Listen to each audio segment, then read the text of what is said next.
Mesdames et messieurs, je vous salue. Que le Seigneur vous bénisse et que la grâce de Dieu soit sur la vie de tout un chacun. Ma prière est que Dieu, le Tout-Puissant, également bénisse toutes les personnes écoutant cette cassette en ce moment. Je me nomme Koné Youssouf. Je suis originaire du nord de la Côte d'Ivoire, plus précisément dans la région de Ferké. Mon père répond au nom de Koné Abdoulaye, grand imam et très versé dans l'islam. Entendez par là un érudit pétri des écrits coraniques. En bon petit musulman, j'ai d'abord suivi l'école coranique en prémisse et ensuite je suis allé à l'école primaire en cours normal. Après cela, j'ai continué ma marche scolaire, mes études du collège au lycée technique d'Abidjan. C'est de là que par la grâce de Dieu, j'ai pu obtenir le bac série C. Mais avant cela, mon père me fit la promesse de m'envoyer en France en vue de poursuivre mes études. Car mon grand frère aîné répondant au nom de Salif Koné, il vivait déjà là-bas, depuis près de 12 ans. Ceci dans le but d'entrer à l'ENAC, c'est-à-dire l'École nationale d'aviation civile de Toulouse en France. Il faut dire qu'à cette époque, mon rêve était de devenir pilote d'avion. Entre-temps, mon frère ayant été informé par mon père téléphoniquement, devrait s'apprêter pour m'aider en vue d'y entrer dans cette grande école. C'est alors qu'à mon niveau, je m'apprêtais également à réunir tous mes dossiers quand l'inattendu va prendre place. Car mon père, de son propre gré, va changer ce qui avait été décidé. Celui-ci va m'appeler un bon matin et me dire plus question d'aller en France, mais plutôt en Égypte. J'ai trouvé cela bizarre. Et il m'a révélé que c'était dans le but d'approfondir mes connaissances islamiques et coraniques. Je fus complètement déboussolé et abattu par cette nouvelle. Malgré tout cela, je fus obligé de me soumettre aux exigences de mon père une fois de plus. Car l'une des caractéristiques très poussées de l'islam est la soumission totale, sans murmurer à tous ses parents. Ce que j'ai accepté, et ce que je fis d'ailleurs contraint de faire. C'est ainsi qu'en moins d'une semaine, dans ces relations très intimes, mon père réussit à m'obtenir une bourse d'études pour l'université islamique du Caire en Égypte. C'est alors qu'après 2 semaines de mise au point, suivie de la cérémonie de revoir, j'embarquai dans l'avion le 21 août 1987. À mon arrivée, 2 jours après, par la grâce de Dieu, mon père va téléphoner à un professeur du nom de Sahim Abdulbak afin de me confier à celui-ci pour qu'il prenne soin de moi. Ce qui fut fait. De fil en aiguille, après 2 années intensives de cours approfondis dans le domaine de l'islamologie, j'obtiens un diplôme du nom de Al-Kamar. Entendez par là le diplôme lunaire. Un bon matin de vendredi, je reçois un appel téléphonique de la part d'un des professeurs nommé Taoufik, me demandant de m'y rendre chez lui. Arrivant en ce lieu, nous prîmes ensemble un verre de thé, tout en nous mettant à discuter de l'islam. Comme aboutissement, celui-ci va me dire, Youssouf, n'oublie jamais tous les jours de ta vie le credo de l'islam, c'est-à-dire La ilaha Muhammad Rasulullah sallallahu alayhi wa sallam. Entendez par là, en vérité, il n'y a point d'autre Dieu que Allah, et que seul le prophète Mahomet est son prophète. Il insista en me demandant d'être toujours attaché aux doctrines de l'islam et du Coran, sans toutefois ne jamais oublier Mahomet son prophète. Je lui ai dit, par la grâce de Dieu, je le ferai. Je répondis également que je ne les oublierai jamais, si Allah le veut. De là, nous nous sommes séparés et je rentrai à la maison. Une semaine après, chose bizarre, ça va être cette fois-ci le tour du calife de l'université. Entendez par là le recteur de l'université qui m'invita chez lui. Ne connaissant pas chez lui, il me demanda de le trouver devant l'école, ce que je fis. Quelques minutes après, vint cet homme et m'embarqua chez lui. Arrivé à son domicile, nous nous sommes assis. Après quelques 2h30 de conversation, ce dernier va me poser la question qui est celle-ci. Youssouf, ne veux-tu pas être riche tous les jours de ta vie? J'ai sauté en répondant par l'affirmative. Il faut reconnaître que la maison de ce calife était plus qu'un palais. Car c'était un homme qui était extrêmement riche, qui avait même, je dirais pratiquement, tout, mais sauf Jésus-Christ dans sa vie. Car de ma vie, je n'avais jamais aussi vu une maison d'aussi balèze que celle-là. Elle s'étalait sur près de 10 hectares, avec même un aérodrome chez lui. Continuant dans l'atmosphère de notre causerie, cet homme va se lever, tirant un rideau, ce qui m'a paru bizarre, appuya sur un bouton et nous pénétrâmes ensemble dans une autre salle. Et nous nous sommes rassis. Automatiquement, je vis une grosse caisse noire et beaucoup d'autres malles contenant des billets de banque. Je fus complètement abasourdi, au point où je ne m'en revenais pas. Il prit quelques liasses de billets et me les remit. Ensuite, il me présenta une huile jaune dont il m'imbiba. En recevant cette huile jaune sur mon corps, je connus un changement brusque, comme si j'eus l'envie de tuer. Tenez-vous bien, Cette huile jaune n'était rien d'autre que la graisse d'homme. Et je vous le dis, de par des incantations, en récitant quelques sourates, il parvint à me maîtriser. Malgré cela, j'ai commencé à prendre peur. C'est alors qu'il va ouvrir une autre malle très grosse de couleur verte. Cette fois-ci, contenant des squelettes d'hommes. Au vu de ces choses, je n'en pouvais plus. Il décida une fois de plus de me maîtriser tout en me faisant savoir qu'il m'expliquerait beaucoup de choses en me montrant quelques techniques à base du Coran, avec lesquelles l'on pourrait s'enrichir. J'ai trouvé encore ceci bizarre, mais ceci m'a quand même plu. C'est ainsi que rendez-vous fut pris 4 jours plus tard. Et nous nous sommes séparés en recevant de lui un petit sac d'argent. Comme prévu par la grâce de Dieu, nous nous sommes retrouvés de nouveau tout en commençant à réciter la sourate Imran, suivi du Kul Laouzu, près de 40 fois, avec le verset X. Je dis bien X, afin de ne pas inciter les gens à le faire. Puis nous nous frottâmes avec cette même graisse, ajoutée de quelques incantations à base du Coran. Cela nous a permis tout simplement de toucher une banque, et nous nous sommes retrouvés à l'intérieur afin de vider tout l'argent au point de s'enrichir. Ce fut pratiquement ma première expérience, et bizarrement, j'en étais très content. Le vendredi qui va suivre, aux environs de minuit, muni d'une ardoise coranique dont le nom est Walha, que les marabouts connaissent très bien, mon nom va être écrit là-dessus par le calife. Et nous nous sommes mis à réciter la sourate Yassine, tout en étant assis au bord de la mer. Nous continuons nos incantations jusqu'à 0h15 minutes. Je dis bien 0h15 minutes. Juste à cette heure va apparaître cette silhouette noire et à la fois bizarre qui va spécialement s'adresser à moi et me dire: je suis là et prêt pour te rendre riche. Qu'il est prêt également pour me montrer, par rapport au livre qu'Allah a fait tomber du ciel, les 873 versets les plus puissants du Coran avec lesquels je pourrais m'enrichir toute ma vie. J'ai encore trouvé ces choses bizarres et la panique avait commencé à habiter mon cœur. Il va continuer à me dire ceci: je vais signer un pacte avec toi. Toutefois que tu t'engagerais à faire quelque chose à partir des versets du Coran que je te montrerai. Automatiquement, je me suis dit, mais c'est pas possible. Si je veux être riche, c'est tout simplement accepter d'être impuissant sexuellement. Voici ce qu'il va me dire, toute ma vie. Ou accepter une maladie inguérissable tout le long de ma vie. Ou sacrifier un membre de ma famille. J'ai trouvé cela inadmissible, pas possible. À cause de la richesse, me rendre impuissant sexuellement toute ma vie et accepter une maladie inguérissable tout le long de ma vie ou sacrifier un membre de ma famille. Dans mon cœur, je me suis dit non, cela n'est pas possible. Par la suite, il me fit savoir qu'une fois accepté toutes ces propositions, au point d'être riche, si quelqu'un tentait de s'opposer à moi, dans n'importe quel domaine de ma vie, je pourrais rendre la personne folle en prenant tout simplement 5 feuilles du Coran, tout en écrivant le nom de la personne à rendre folle sur les 5 feuilles du Coran, en fermant le tout dans une bouteille, en récitant 7 fois le verset X. Je dis toujours le verset X, pour ne pas véritablement parler, donner le vrai verset, afin de ne pas inciter les gens à le faire, pour ne pas mentionner le nom, et jeter la bouteille dans un feu. Dès que la bouteille éclatera, automatiquement, la personne dont le nom avait été écrit deviendra folle sur le champ. Il va continuer encore avec moi. C'est alors qu'il va me dire, avec le verset Douma Kateb, la sourate X, le verset, je dis encore Z, pour réussir en affaires par exemple, voici ce qu'il va me dire. Tu dois réciter le verset très tôt le matin, durant 3 jours successifs. Comme sacrifice, tu dois couper la langue d'un cadavre que tu vas attacher avec le cœur d'un caméléon. Et tu vas jeter le tout dans la mer. Et tu vas voir, au cours de la même année, le bonheur va te sourire. Le verset Douma Kateb, sourate X, verset Z. Je tiendrai tout le temps, quand je vais donner les références, en disant sourate X, verset Z, pour ne pas inciter les gens à le faire. Parce que je rends ce témoignage, pas pour amener les gens à comprendre qu'ils doivent suivre ce chemin. Mais la chose la plus importante, c'est d'accepter Jésus-Christ.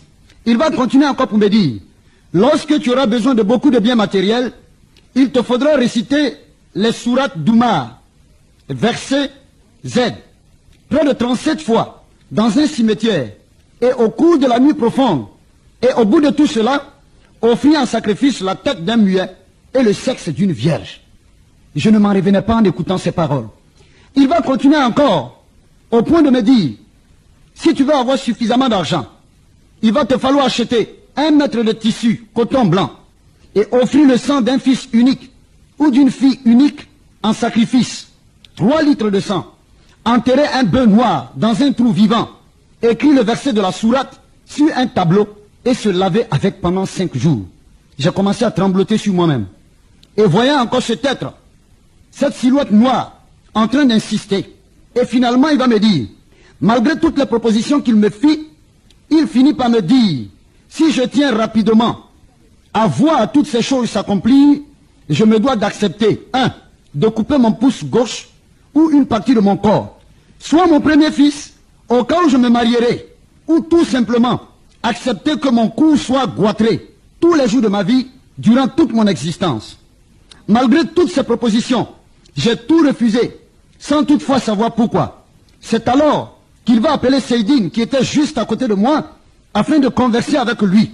Ce dernier va finir par me convaincre d'accepter le sacrifice des 18 traits sur le ventre. Ce qui fut fait, le sang recueilli fut mélangé avec une poudre noire, qu'on me donnant à boire, en récitant 18 fois le Kul Laouzou. Après cette cérémonie, cette silhouette me demanda d'entrer à la maison, surtout à minuit précise, en me conseillant de ne regarder ni à droite ni à gauche, et qu'à mon arrivée, je trouverais 2 grosses malles remplies d'argent, seulement en une condition, à dépenser dans l'espace de 2 semaines. Effectivement, les 2 malles avaient été trouvées remplies d'argent, comme cela m'avait été annoncé, par crainte de mourir, par rapport au restrait de l'un qui m'avait été donné. Je fus obligé de gaspiller, voire dilapider l'argent de temps à travers. L'argent étant fini, je me mis à nouveau de soupirer, du désir d'en obtenir. C'est ainsi qu'une fois de plus, je vais m'y rendre chez mon fameux ami qui est Seydine. Celui-ci m'accueillant va me dire, Youssouf, tu tombes à pic.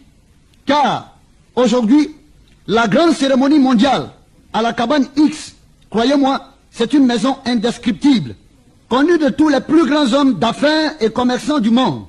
Je dirais même certains grands hommes politiques connaissent cet endroit. C'est alors que nous embarquâmes dans sa voiture en destination de ce lieu indiqué. Ce fut un endroit genre pèlerinage, mais je dirais démoniaque, bien entendu, car on y trouvait beaucoup d'hommes de différents domaines et de divers horizons, des marabouts, des féticheurs, des grands commerçants, des hommes d'affaires, y compris même des femmes, des fils de chefs d'État et même des ministres, venus tout simplement rechercher de puissances démoniaques en vue de se maintenir au pouvoir et trouver les moyens malsains en vue de s'enrichir davantage. Au vu de toutes ces choses, je fus apeuré.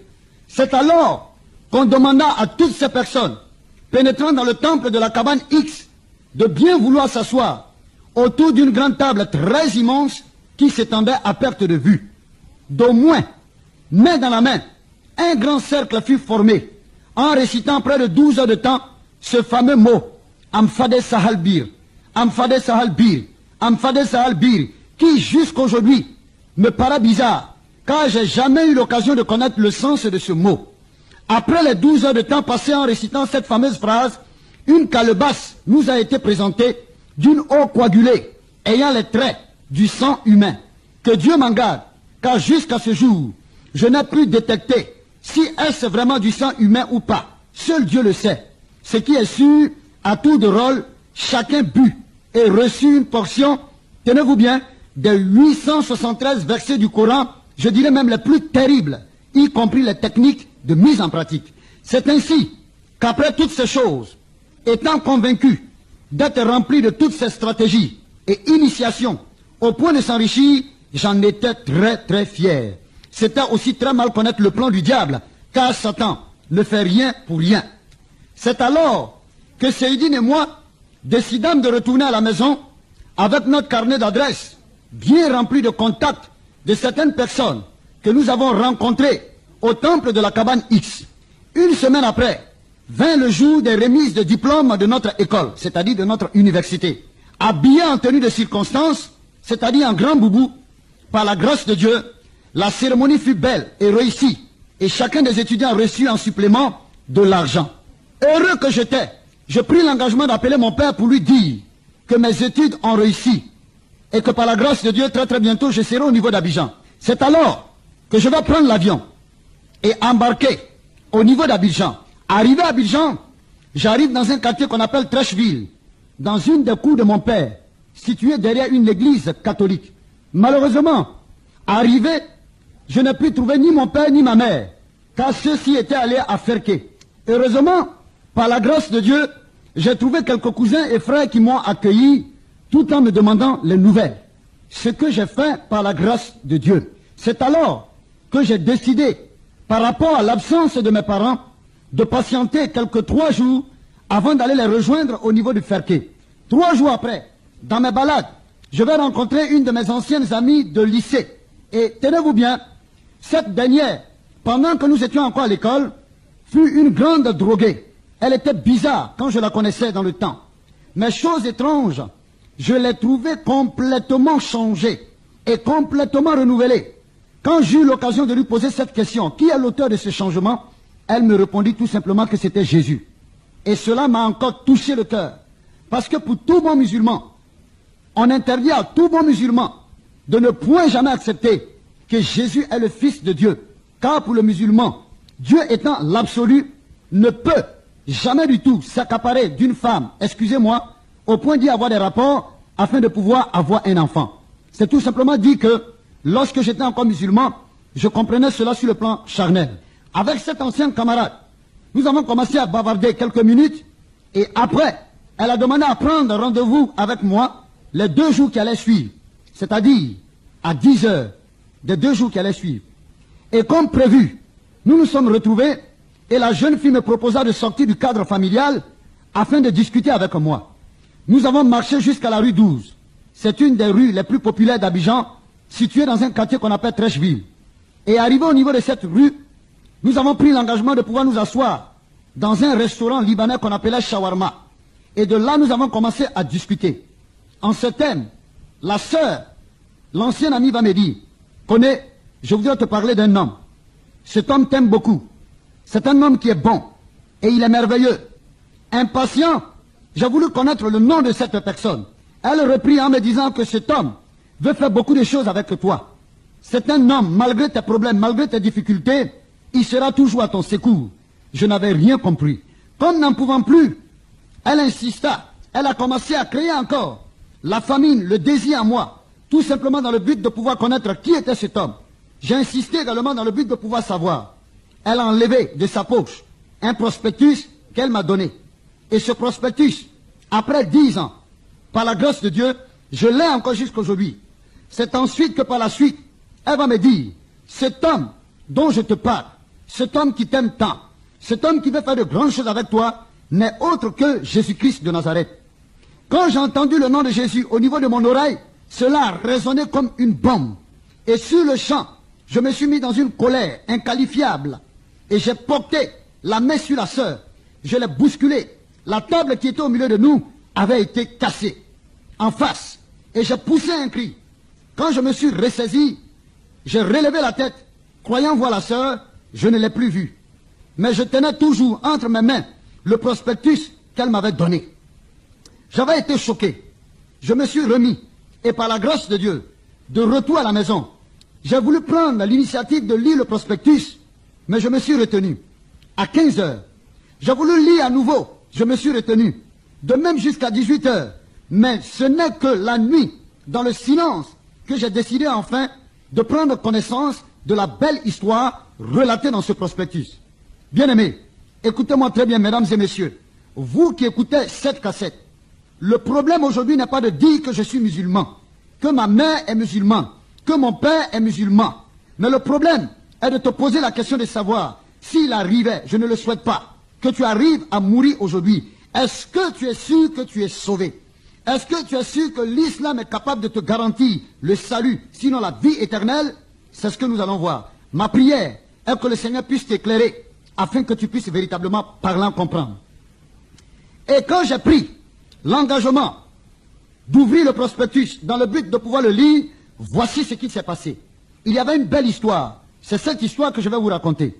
Il s'agissait d'une femme riche qui avait laissé sa petite fille dans la maison pour aller à son lieu de travail. Et derrière elle, la maison avait commencé à prendre feu.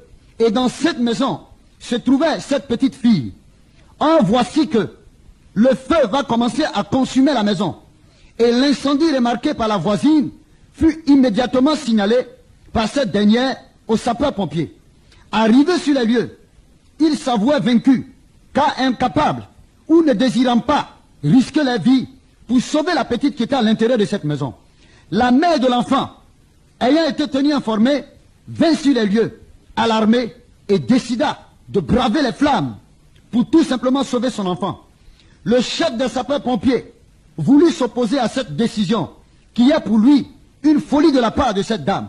Cependant, cette dame va résister en s'opposant. Elle va prendre l'engagement de s'infiltrer dans les flammes à travers les brasiers, tenez-vous bien, bien-aimés, à travers les brasiers de feu, pour retrouver sa petite fille au prix de sa propre vie. Elle parvint, par la grâce de Dieu, à sauver sa fille saine et sauve. Mais, quand cette dame fut sortie, elle fut complètement brûlée, défigurée, méconnaissable, et elle agonisait. Croyant qu'elle allait mourir, elle confia la garde de son enfant à sa petite sœur, qui résidait dans un autre État. C'était aux États-Unis. Et le nom de cette ville-là était Indianapolis. Mais voilà que par la grâce de Dieu, et Dieu étant amour, va permettre à ce que cette femme puisse véritablement parlant vivre longtemps. C'est ainsi que 20 ans après, elle se mit à la recherche de sa fille. Elle apprit que celle-ci était grande et était dans une école aussi intelligente. Sa sœur étant en voyage, elle se rendit à l'université et parla au recteur. Celui-ci fut très heureux de reconnaître la mère d'une brillante étudiante. La fille, à la vue de sa mère brûlée, excusez-moi, vilaine, calcinée, ne voulut pas la reconnaître et la chassa. 3 jours après, la femme revint et ce fut le même scénario. Et moi qui étais en train de lire le prospectus, automatiquement je me suis dit, mais cette fille, elle est vraiment méchante. Comment ne va-t-elle pas reconnaître sa propre mère? Mais malgré tout cela, la femme ne se découragea pas pour autant, car elle revint une 3e fois. Et cette fois-ci, elle convoqua une réunion de tous les étudiants, avec le recteur, des professeurs, et tout le monde y était présent.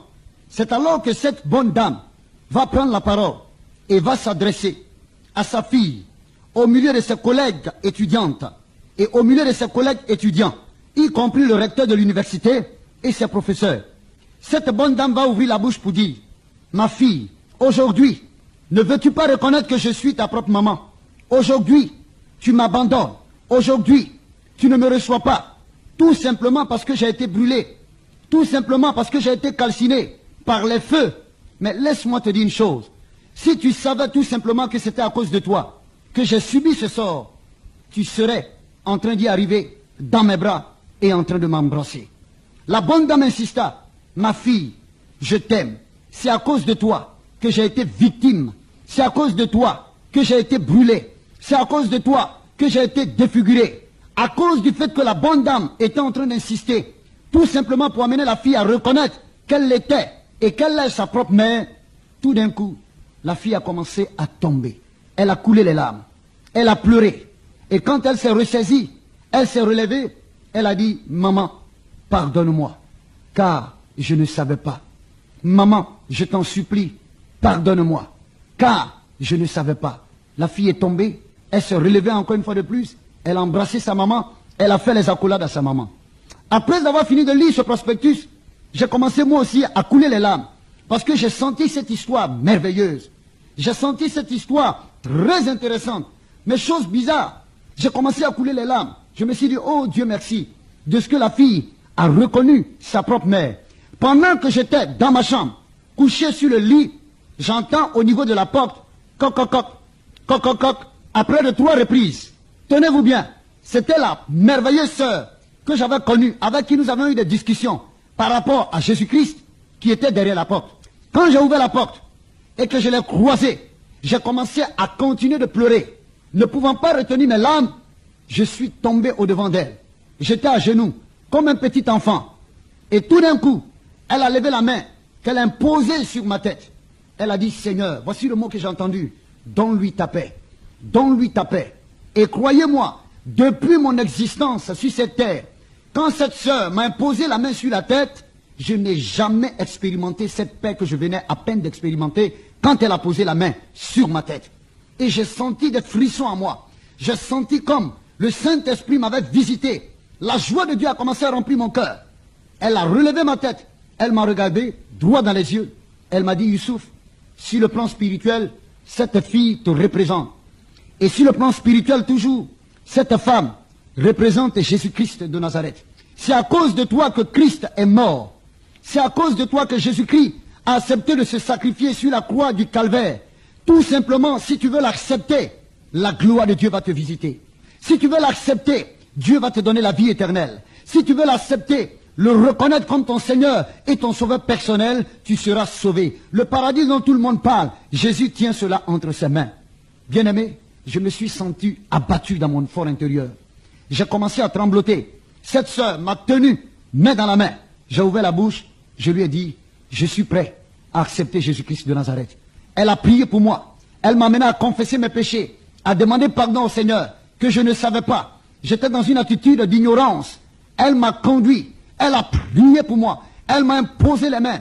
Elle a prié pour moi jusqu'à ce que je puisse être rempli de joie. Et dès ce jour, j'ai compris véritablement parlant que ce Jésus dont tout le monde parle existe vraiment. Et après cela, je vais lui dire merci. Elle m'a dit, ne me dis pas merci, mais remercie le Seigneur et dis gloire au Seigneur Jésus-Christ.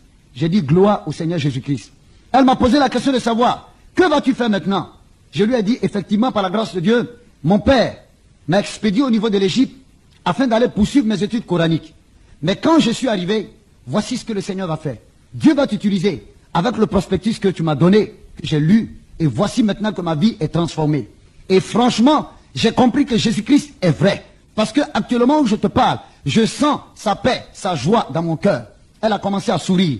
Et je lui ai dit, bon, tiens-toi bien, parce que le lendemain, il va falloir maintenant rentrer au niveau de Ferké dans le but de pouvoir trouver mon père et ma mère et leur tenir informés. Ce qui fut fait.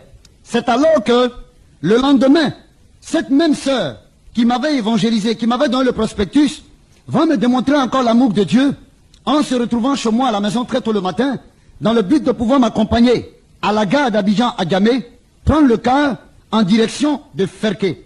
Lorsque nous nous sommes retrouvés au niveau de la gare, nous avons commencé à converser. Et je lui ai dit, bien-aimée sœur, je m'en vais au niveau de Ferké. Je sais ce qui m'attend là-bas. Je connais mon père.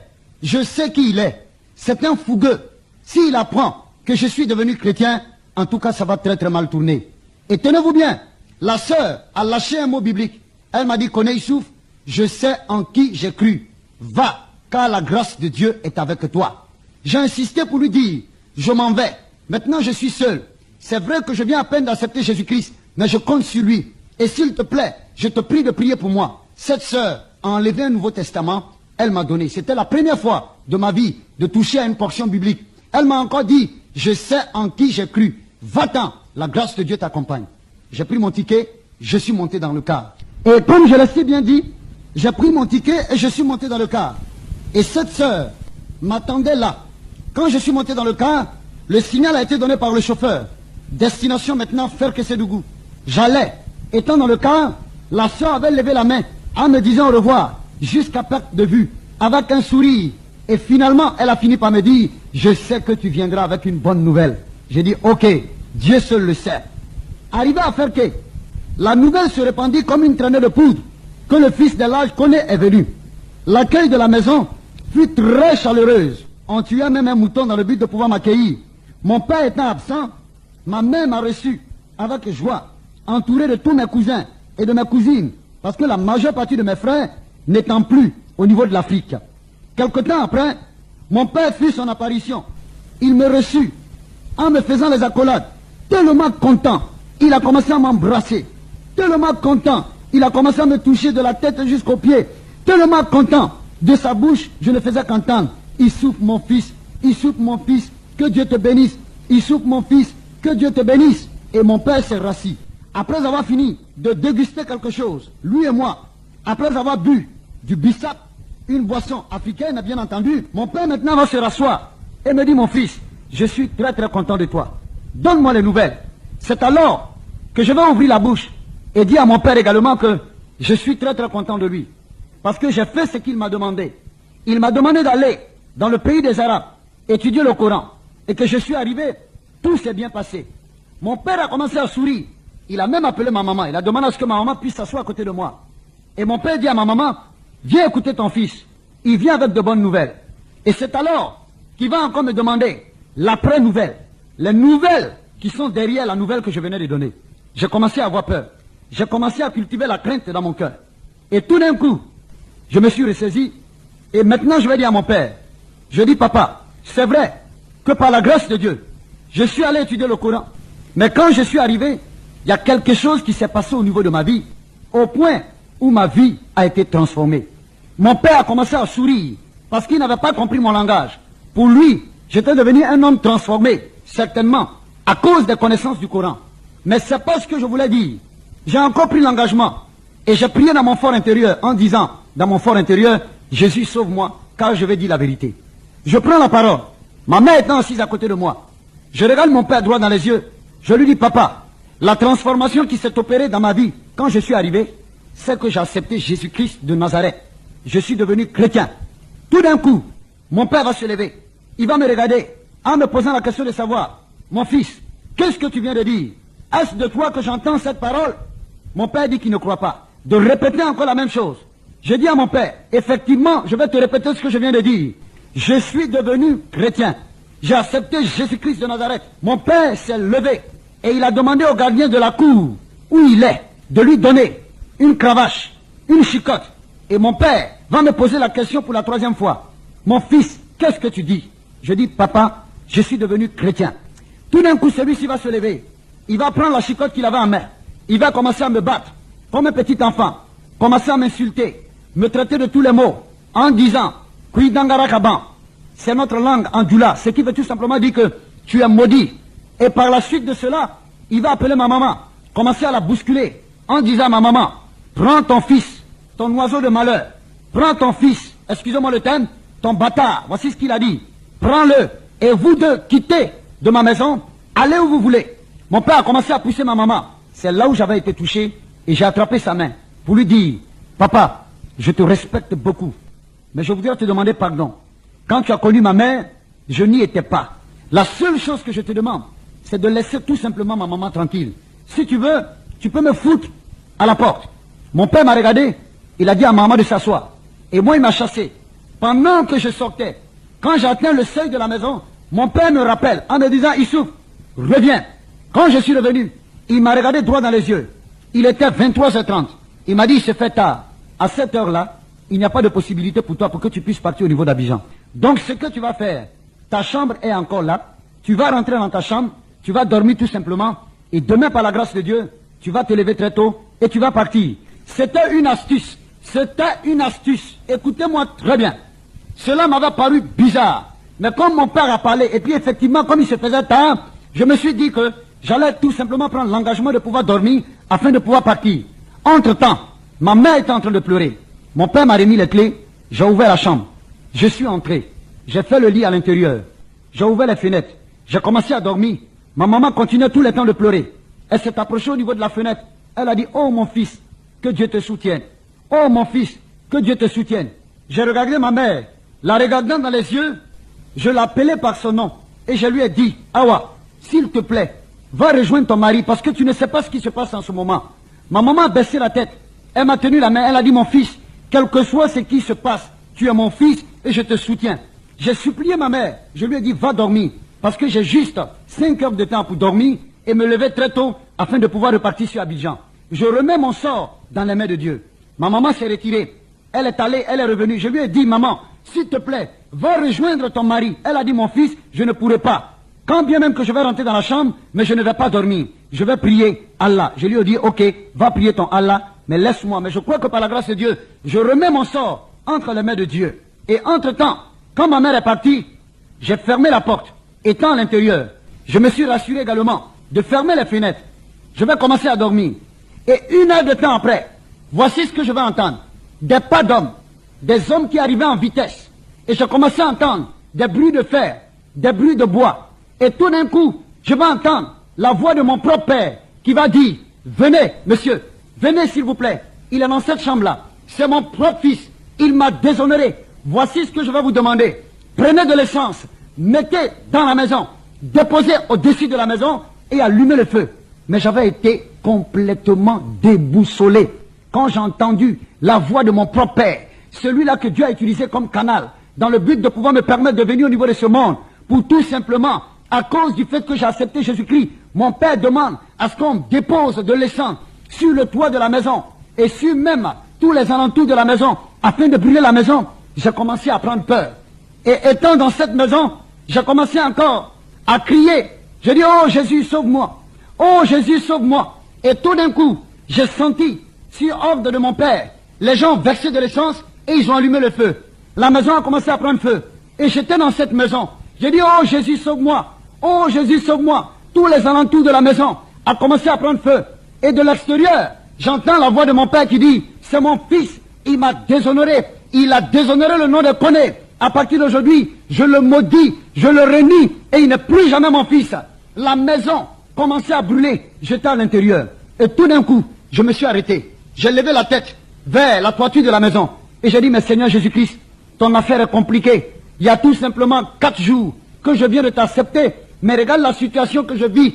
Et bizarrement, en commençant à élever la voix, en accusant Jésus, en disant, Jésus, c'est à cause de toi que je suis dans cette situation. C'est à cause de toi, je suis dans cette maison qui est en train de prendre feu. C'est comme si je voyais le prospectus que la sœur qui m'avait évangélisé m'avait donné. Cette petite fille qui avait été abandonnée dans sa maison par sa propre mère. Ils ont effectivement commencé à prendre feu. Étant à l'intérieur, j'ai tenté d'ouvrir la chambre, la porte de la chambre, puisque ayant les clés, j'ai réalisé que la porte avait été condamnée par l'extérieur. Tentant effectivement d'ouvrir les fenêtres, je me suis effectivement rendu compte aussi que mon Père avait ordonné qu'on condamne la fenêtre de par l'intérieur. Croyez-moi s'il vous plaît, j'étais dans cette maison qui continuait de brûler. Et tout d'un coup, j'ai levé une fois de plus la tête et j'ai rabaissé la tête. J'ai commencé à me paniquer. J'allais à gauche, je revenais à droite. J'allais à gauche, je revenais à droite. Et j'entends une voix maintenant qui me dit, mets la main dans la poche, mets la main dans la poche. Je me retourne, je regarde derrière moi, je ne vois personne. Je ne fais que voir les flammes. J'entends encore la main qui me dit, mets la main dans la poche, mets la main dans la poche. Je retourne pour regarder derrière moi, je ne vois pas. Et tout d'un coup, je soulève ma main droite, je l'introduis dans ma poche, je touche un Nouveau Testament. Je fais sortir le Nouveau Testament, c'était le Nouveau Testament que la sœur m'avait donné. Et quand j'ai ouvert, je suis tombé sur le verset de ma vie que je n'oublierai jamais. Dans Romains 8, à partir du verset 37, qui dit que nous sommes plus que vainqueurs par Jésus qui m'a aimé. J'ai refermé le Nouveau Testament et j'ai remis cela dans ma poche. J'ai encore élevé la tête. J'ai dit, Jésus, c'est vrai que je viens de lire un beau passage, mais actuellement je suis là, ça choque sur moi. La maison est en train de prendre feu. Je t'en supplie de me sortir de là. C'était très mal connaître Jésus-Christ de Nazareth. Quand on est dans des problèmes, quand on est en danger et qu'on invoque le Seigneur, d'ailleurs il dit dans sa parole, quiconque invoquera le nom du Seigneur sera sauvé. Malgré tout cela, j'ai encore commencé à trébucher. Et tout d'un coup, je me suis mis à aller encore à gauche et revenant à droite. Aller à gauche et revenant à droite. Je ne faisais que faire ça. Et au 7e tour, je vais maintenant entendre la voix qui va me dire clair dans mon esprit. Il souffre. Je suis l'Éternel, ton Dieu. J'envoie l'ange de l'Éternel te délivrer. Sors et puis va-t'en. Je me suis rabattu vers la porte. Quand j'ai touché le portail, la porte s'est ouverte. Et aussitôt, j'ai pris la fuite en direction de la gare de Ferquet. J'arrive là-bas, étant dans la panique. Je prends mon ticket. Je viens, je m'assois. Je demande au chauffeur, il faut combien de personnes pour que le car soit plein? Il me dit, malheureusement, il reste encore 23 personnes. J'ai commencé encore à paniquer. J'ai dit, mais au niveau de la gare, je vais encore attendre ici, alors que je connais mon père. Et je lève la tête. Je vois de l'autre côté, en direction du marché, je vois mon père qui contourne avec les gens derrière lui, en disant, il aurait appris que je suis passé par là. Suivez-le, suivez-le. Quand j'ai regardé en direction du marché et que je l'ai vu, j'ai baissé la tête dans le car. Je me suis retourné de l'autre côté du car, derrière, et je vois maintenant ma maman qui arrivait avec un sac. Quand elle m'a vu, elle m'a fait signe de loin. Et moi aussi j'ai répondu. Elle m'a dit de descendre. Et de l'autre côté, entre-temps, mon père avec son groupe était passé derrière une mosquée. Maman est descendue. Elle m'a appelé. Quand je suis allé la voir, j'ai regardé dans ses yeux. J'ai voulu parler. Elle m'a dit, non mon fils, ne parle pas. Ma mère m'a dit, mon fils, je suis ta mère. C'est moi qui t'ai supporté par la grâce de Dieu. 9 mois. Tu es sorti de mes entrailles. Et elle va terminer pour me dire, je ne sais pas ce que tu as vu en Jésus-Christ de Nazareth, mais moi qui suis ta mère, je te donne l'autorisation, va servir ton Jésus-Christ. Et c'est de là, quand j'ai entendu cette parole, au lieu d'aller monter dans le car, je n'ai rien compris. Il y a un monsieur qui est venu avec une voiture. Il a garé juste à côté de moi. Il me dit, monsieur, vous allez sur Abidjan? Je réponds automatiquement, oui, je vais sur Abidjan. Il m'a dit, montez, qu'il va me descendre. Je suis monté dans la voiture du monsieur et le monsieur m'a pris. Il m'a envoyé en direction d'Abidjan. Il m'a descendu jusqu'à dans le quartier où j'habitais. Le temps de me retourner pour dire merci à ce monsieur, je ne l'ai plus revu jusqu'aujourd'hui. Étant allé dans la cour familiale, mon père encore téléphone à mes oncles, à mes tantes, pour dire, au cas où j'arrivais là-bas, de ne pas m'accepter, de me chasser de la maison. Après investigation, je suis allé découvrir chez la sœur qui m'avait évangélisé. Quand je suis arrivé, elle m'a vu étant tout paniqué. Elle m'a dit, qu'est-ce qui se passe? Je lui ai dit, non, c'est pas le moment de demander qu'est-ce qui se passe. Donne-moi à m'asseoir. Je me suis assis, elle m'a donné un verre d'eau. Quand je lui ai expliqué toute la situation, elle a levé tout simplement la main au ciel. Elle m'a dit, Seigneur Jésus-Christ, je bénis ton nom de ce que tu as ramené ton fils. Elle m'a dit d'attendre, qu'elle allait me faire un lieu afin de pouvoir dormir, et que le lendemain, par la grâce de Dieu, elle allait me conduire au niveau de l'église. C'était une église de réveil, Abidjan à Trècheville. Elle m'a conduit dans cette église. Les frères et les sœurs m'ont véritablement parlant manifesté l'amour du Christ. Ils m'ont accueilli. Ils ont même fait une cotisation. Ils ont pris soin de moi. Ils m'ont donné un logement. Et c'est ainsi que j'ai commencé à fréquenter cette église. J'ai commencé à fréquenter cette église. Et 3 mois après, nous avons reçu dans cette église la visite d'un pasteur américain qu'on appelait James, qui était de l'état de Mississippi. Après sa prédication, il a dit comme ça, que l'Esprit de Dieu lui révèle. Il y a un ex-musulman qui est là. À peine 3 mois qu'il a donné sa vie à Christ. Qu'il arrête de se paniquer, parce que Dieu l'aime. Non seulement Dieu l'aime, mais Dieu l'a choisi. Et que tôt ou tard, il allait finir par servir le Seigneur. De l'autre côté, il y avait une sœur musulmane qui s'est levée. Et cet homme de Dieu américain a dit, non, ce n'est pas d'une femme il s'agit d'un homme.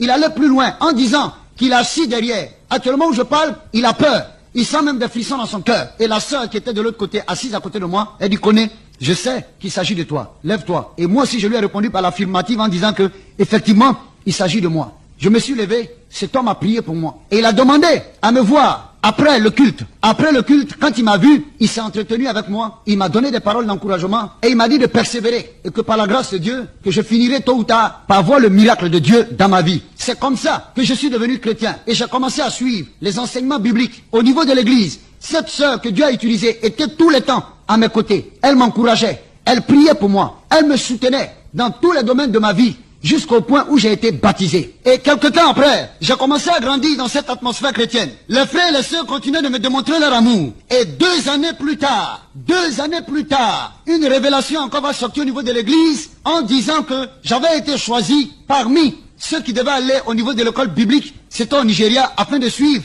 une formation pastorale. J'ai dit, ok, par la grâce de Dieu, puisque j'ai été sélectionné, je vais voir ce qu'on va faire. Et entre-temps, je vais retourner à la maison. Je vais encore prendre le Coran. Et je vais commencer à fouiller en faisant des recherches. Je me suis posé la question de savoir. Le problème aujourd'hui n'est pas de dire que tu es musulman. Le problème aujourd'hui n'est pas de dire que parce que ton père est musulman, ou bien ta mère est musulmane, tu dois demeurer toi aussi musulman. Mais pose-toi la question de savoir, est-ce que l'islam sauve? Est-ce que Mahomet, le fondateur de l'islam, celui-là même dont le vrai nom nous a été caché, qu'on appelle Abu al-Qasim, est-ce que véritablement parlant, Mahomet et la religion islamique sont capables de sauver les gens? C'est là que je vais encore ouvrir le Coran pour continuer à faire des recherches. Ce que je voudrais dire, pour toutes les personnes qui ont des Corans à côté d'eux, vous pouvez le vérifier. Le Coran comporte 114 chapitres qu'on appelle sourates et 6247 versets.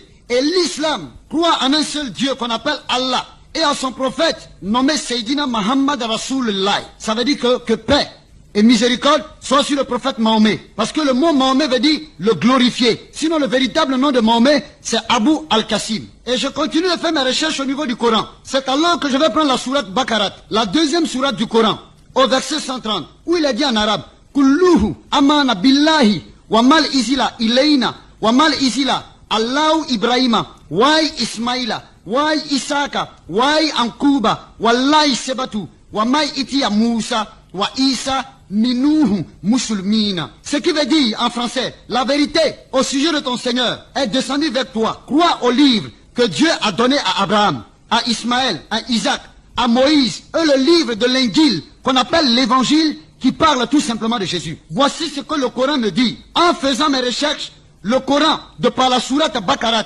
la deuxième sourate du Coran, au verset 130, le Coran me dit, voici la vérité au sujet de ton Seigneur. C'est-à-dire au sujet de Dieu. La vérité est descendue vers toi. Crois tout simplement au livre que Dieu a donné à Abraham. Où pouvons-nous trouver ce livre que Dieu a donné à Abraham? Dans la Bible, ce livre se trouve. C'est le livre de la Genèse qui parle de la vie d'Abraham. Vous pouvez prendre Genèse 12, 13 et 14. Au livre que Dieu a donné à Isaac.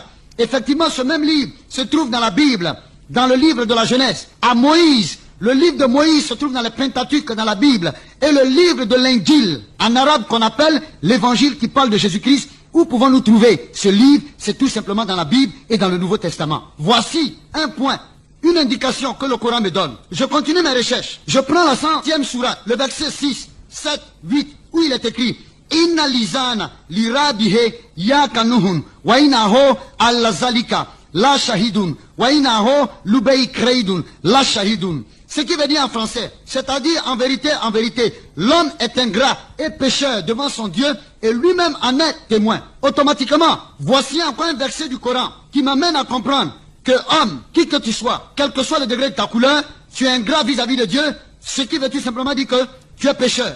Je continue encore mes recherches. Je tombe sur la 101e sourate qui m'a dit ceci. Faman ya amal, miska lazaratil, kaya yaraho, waman ya amal, miska lazaratil, shara yaraho. Ce qui veut dire, celui qui aura fait des œuvres pleines dans la balance, aura pour demeure le paradis. Mais celui qui aura fait moins de bonnes œuvres, aura pour demeure l'enfer. Je n'ai rien compris. Voici un verset qui m'amène à comprendre que le Coran me présente le système du salut par la balance. Ce qui veut tout simplement dire que si je dois être sauvé par rapport au Coran, au niveau de ma droite, si j'arrive à faire du bien, l'ange qui est à ma droite va écrire les biens que j'ai eu à faire. Au niveau de ma gauche, durant mon existence, l'ange qui est à ma gauche va écrire le mal que j'ai eu à faire. Mais bien aimé, posons-nous la question de savoir combien de fois un homme peut-il pécher par jour, ne serait-ce qu'en pensée, en acte, en parole, en regard et par audition. Et là, j'ai commencé encore à douter du Coran. Et la 102e sourate, les versets 6, 7 et 8, où il est écrit ceci. La taraouna al-jahiman, suman la taraouna ha, aina liyakin, suman la tusi, aluna, yaum meizim, aina, amina. C'est-à-dire, vous verrez certainement tous l'enfer et vous rendrez compte de vos bienfaits sur terre à Dieu. Je n'ai encore rien compris. Voici un verset qui m'a fait peur. Moi qui pratiquais la religion musulmane, qui programmais tôt ou tard dans ma vie, ne serait-ce qu'aller une seule fois dans la Mecque, pratiquer le pèlerinage. Mais voici un verset qui me dit ici, que je le veux ou non, malgré mes bienfaits, certainement, en tant que musulman, quels que soient mes biens, il me faut forcément voir d'abord l'enfer. Alors là, j'ai commencé encore à avoir peur. Voici un verset encore qui me démontre qu'il n'y a pas de salut dans l'islam. Et je continue mes recherches. À la sourate 10, verset 49, il est dit ceci, je vais le lire en français. Si tu es dans le doute, interroge ceux qui ont reçu les Écritures avant toi. Voici un passage qui s'adresse à Mahomet pour lui dire, Mahomet, si tu es dans le doute par rapport à ta religion, si tu es dans le doute par rapport au Coran, parce que les musulmans nous font croire que le Coran est un livre qui est descendu du ciel, s'il vous plaît, je vous demande pardon, frères musulmans, de grâce, comment est-ce qu'un livre peut-il être capable de descendre du ciel? Et d'où vient véritablement parlant ce livre? Ali, vous me dites que ce livre vient de Dieu, mais voici que ce même livre qui est toi. Ceux qui ont reçu la parole de Dieu avant toi, quels sont ceux qui ont reçu la parole de Dieu avant Mahomet? Ce sont les chrétiens. C'est tout simplement les chrétiens. Parce que l'histoire lui-même démontre que Mahomet, le prophète de l'islam, est venu tout simplement 632 ans après notre Seigneur Jésus-Christ. Quelle réforme peut-il être capable de pouvoir apporter? Malgré tout cela, je continue encore mes recherches dans le Coran. La sourate 131 et 132. Le Coran dit ceci. Obéissez à Dieu et à ses messagers. Peut-être vous serez touchés par grâce. Voici encore un verset qui ne me garantit pas le salut. Le verset me dit, peut-être, je serai touché par grâce. Le verset me dit, obéissez à Dieu et à ses messagers. Peut-être vous serez touchés par grâce. Voici un verset qui ne me garantit pas le salut. Au contraire, ce verset me met dans le doute. C'est la sourate 131 et 132. Je continue encore mes recherches. Je vais à la sourate 6, au verset 155. Il est dit ceci. Voici un livre que nous avons fait descendre. Suivez-le et soyez pieux. Peut-être vous serez touchés par grâce. Alors là, j'ai commencé à être scandalisé. La sourate 6 me dit, à partir du verset 155, il dit voici un livre, c'est-à-dire le Coran, que nous avons fait descendre. Suivez-le et soyez pieux. Et il termine pour dire, peut-être vous serez touchés par grâce. Alors là, j'ai complètement commencé à être choqué. J'ai réalisé en ce verset qu'il n'y a pas de salut. Comment, en tant que musulman, je m'applique par la grâce de Dieu à suivre un livre, à prier 5 fois par jour, à faire l'aumône, la jakat, programmée par la grâce de Dieu, tôt ou tard, au cas où j'aurai de l'argent, aller à la Mecque, et dans ce livre-là, il n'y a aucun salut. Il m'a dit tout simplement, peut-être vous serez touché par grâce. peut-être vous serez sauvés, peut-être vous serez touchés par grâce. Mais où allons-nous avec ces peut-être-là? Frères musulmans, ouvrons les yeux et commençons à rechercher la vérité. Si nous ouvrons nos cœurs sincèrement et que nous commençons à chercher la vérité, Dieu va se révéler en nous. Et je continue mes recherches. Je réalise dans la sourate 3, versets 55 à 57, il est dit, tous ceux qui suivent Jésus sont au-dessus de tous ceux qui ne croient pas en lui jusqu'au jour de la résurrection. Alors là, j'ai été complètement scandalisé. Voici un verset qui me démontre par le Coran que celui qui suit Jésus est au-dessus de tous ceux qui ne croient pas en Jésus. En un mot, le Coran était tout simplement en train de m'indiquer que Jésus-Christ est la voie qui est à suivre. Et là, j'ai fermé le Coran. J'ai été complètement déboussolé. La sourate 3, le verset 55 à 57, qui dit bien ceci. Tous ceux qui suivent Jésus sont au-dessus de tous ceux qui ne croient pas en lui jusqu'au jour de la résurrection. Et je continue mes recherches. Je vois que dans le Coran, Jésus est appelé Issa, Al-Masih, c'est-à-dire le Sauveur. Et le même Coran dit de Jésus qu'il est Kalmatullah, c'est-à-dire qu'il est la parole de Dieu. Et le même Coran continue en disant de Jésus qu'il est l'Esprit de Dieu, c'est-à-dire Ruhullah. Malgré cela, pour aller plus loin, je continue encore mes recherches par rapport à certains documents que j'ai sous la main. Je prends d'abord la vie de Mahomet. Je considère la vie de Mahomet. Et dans ces documents, il a dit ceci. Le père de Mahomet se nommait Abdallah et sa mère Amina. Il naquit ainsi comme tout le monde, de son père et de sa mère. Aucun fait extraordinaire ne signala la venue de Mahomet. Et pendant plusieurs années, aucun signe miraculeux ne le mit en relief. Et ce n'est qu'à l'âge de 40 ans qu'il prétendit que l'ange Gabriel lui avait parlé. Mais jusque-là, rien ne le désigna à ses contemporains comme étant destiné à devenir un grand prophète.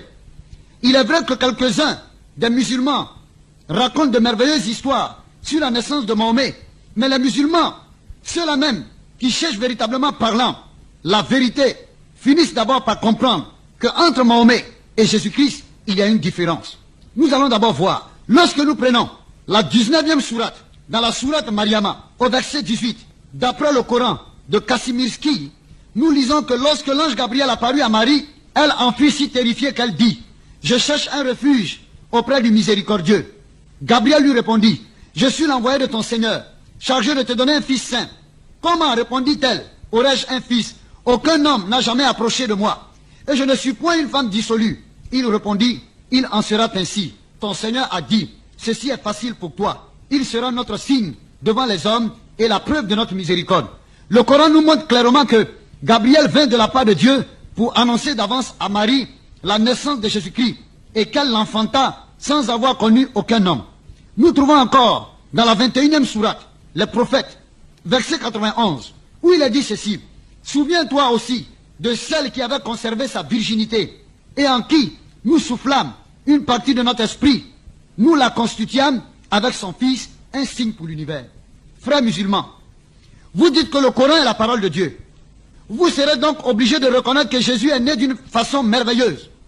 Les chrétiens n'acceptent pas le Coran, mais l'évangile, dans lequel le même fait se trouve mentionné. Plus de 7 siècles avant la naissance de Jésus-Christ, le prophète Ésaïe, au chapitre 7, verset 14, écrivait ces paroles.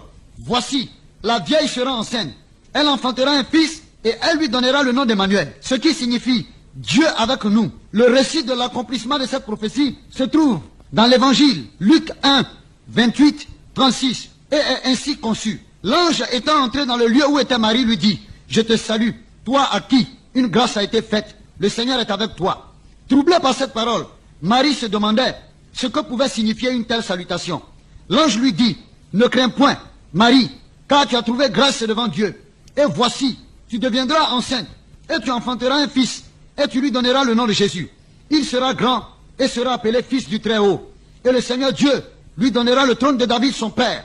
Il régnera sur la maison de Jacob éternellement, et son règne n'aura point de fin. Marie dit à l'ange, comment cela se fera-t-il, puisque je ne connais point d'homme? L'ange lui répondit, le Saint-Esprit viendra sur toi, et la puissance du Très-Haut te couvrira de son ombre. C'est pourquoi le Saint-Enfant qui naîtra de toi sera appelé Fils de Dieu. Le Coran et l'Évangile concordent sur le fait de la naissance miraculeuse de Jésus-Christ. La différence entre Mahomet et Jésus, c'est que le premier qui est Mahomet est né selon la loi commune, tandis que Jésus est né d'une manière extraordinaire et par la puissance immédiate de Dieu. Examinez encore ensuite leur caractère moral, nous verrons qu'une grande différence existe encore entre les dieux. Je continue. Mahomet étant né, comme naissent tous les autres hommes, il doit nécessairement hériter de la même nature pécheresse. Nous trouvons dans le Coran des preuves évidentes de ce que nous avançons. Dans le 83e sourate, la matinée, verset 7, nous lisons ce qui suit. Il t'a trouvé égaré, Mahomet, il t'a guidé. Et au 57e verset de la 40e sourate, nous lisons encore, implore auprès de Dieu le pardon de tes péchés. De même, dans la 110e sourate, l'assistance. Et au verset 3, il est écrit, chante la louange de ton Seigneur et implore son pardon. Voici encore des versets qui demandent que Mahomet, Seydina, Muhammad Rasulullah, le prophète de l'islam, est né pécheur. Et le Coran même, dans la 110e sourate, l'assistance, au verset 3, il est écrit, chante les louanges de ton Seigneur et implore son pardon. Voici un verset qui demande que Mahomet est pécheur et qui doit demander pardon à son Dieu. Frère musulman, toi qui m'écoutes, peut-être que tu es sur ton lit en train de te coucher. Peut-être que par la grâce de Dieu, tu as reçu cette cassette étant dans ta voiture. Peut-être que tu as assemblé avec tes amis autour d'une tasse de thé afin de pouvoir écouter cette cassette. Peut-être que tu étais en train de marcher dans la rue et tu as entendu cette cassette, tu t'es arrêté. Mon frère, ma soeur, mes bien-aimés frères et sœurs musulmans, je vous demande pardon. Pensez au salut de votre âme. Jésus-Christ a dit, venez à moi, vous tous qui êtes fatigués et chargés, et je vous donnerai du repos. Il dit, prenez mon joug sur vous et recevez mes instructions. Car je suis doux et humble du cœur, et vous trouverez du repos pour vos âmes. Car mon joug est doux et mon fardeau léger. Matthieu 11, versets 28 à 30. Par sa mort, nous pouvons obtenir le pardon de nos péchés, et par son secours, être rendus capables de lutter contre le péché et de vaincre Satan. Il nous délivrera de tout mal. La Bible dit, il intercède pour nous auprès de Dieu le Père. Et lorsqu'il viendra au dernier jour pour juger le monde, il nous prendra avec lui dans sa gloire. C'est pourquoi Jésus pouvait dire, je suis le chemin, je suis la vérité et la vie. Nul ne vient au Père, c'est-à-dire Dieu, que par moi. Jean 14, verset 6. Frères musulmans, ma prière est que tu puisses donner ta vie à Jésus-Christ pour que le Seigneur puisse te